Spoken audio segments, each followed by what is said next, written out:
The BlackBerry KEYone, barely released here in the United States a few days ago. This is the latest and greatest flagship from BlackBerry.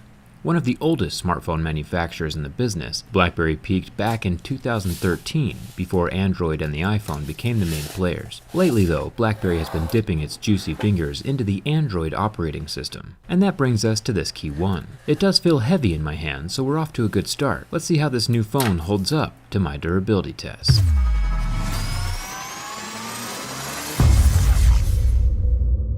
This is a completely brand new retail device purchased right here in the United States. I've tested about 70 different smartphones now, and like always, we start with the scratch test. The screen of this KEYone is a very humble 4.5 inches, but I've been told that gets the job done just fine. My Mo's picks do a great job of differentiating between glass, tempered glass, plastic, and sapphire. Plastic is a 3, sapphire is an 8 or a 9 on the scale. Lately, we see most flagships using tempered glass, which lands at a level 6. And this rectangle slab of Gorilla Glass 4 scores exactly the same hardness level we would see on a Galaxy S8 or an iPhone 7. So far this BlackBerry is holding up pretty well to its competitors.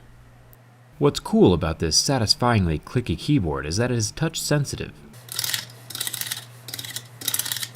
So you can control the up and down, left and right scrolling of the screen from your keyboard without actually touching the glass itself. It's kind of fun. Even with the extremely heavy scratching from my razor blade, more than you would ever see in everyday life, the scrolling functions still work.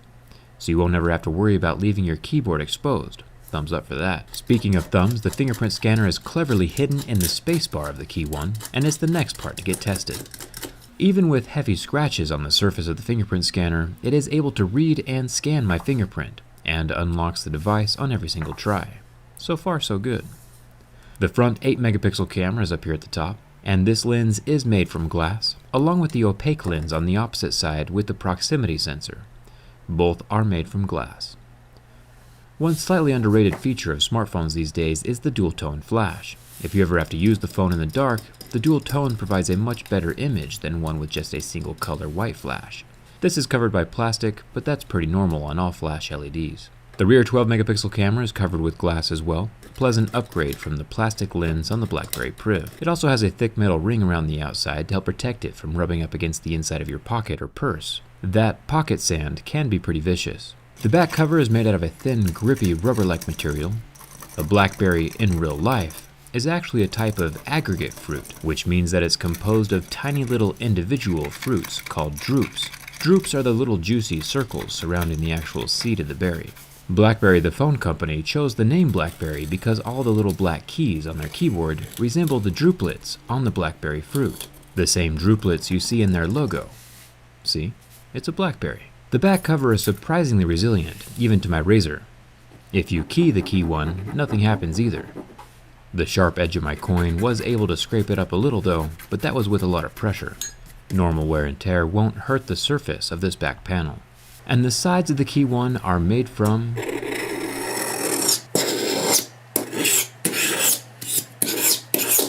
sweet sounding metal.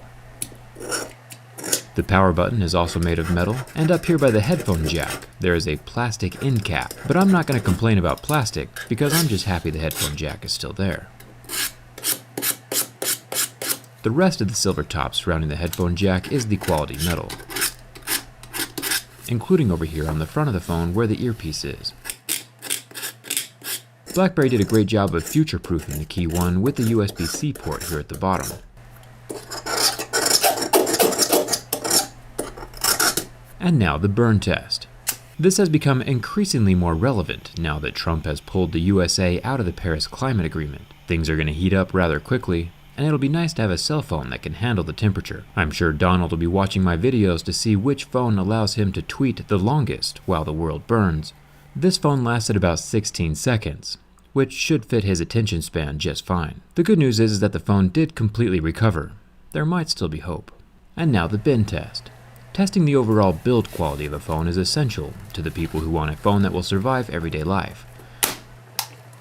And unfortunately, this BlackBerry KEYone is not a survivor. I was even holding the screen when it popped out of the frame. It surprised me to see the screen do that, since most other screens like Samsung have so much adhesive behind them it takes a high-powered heat gun or industrial hot plate to remove them.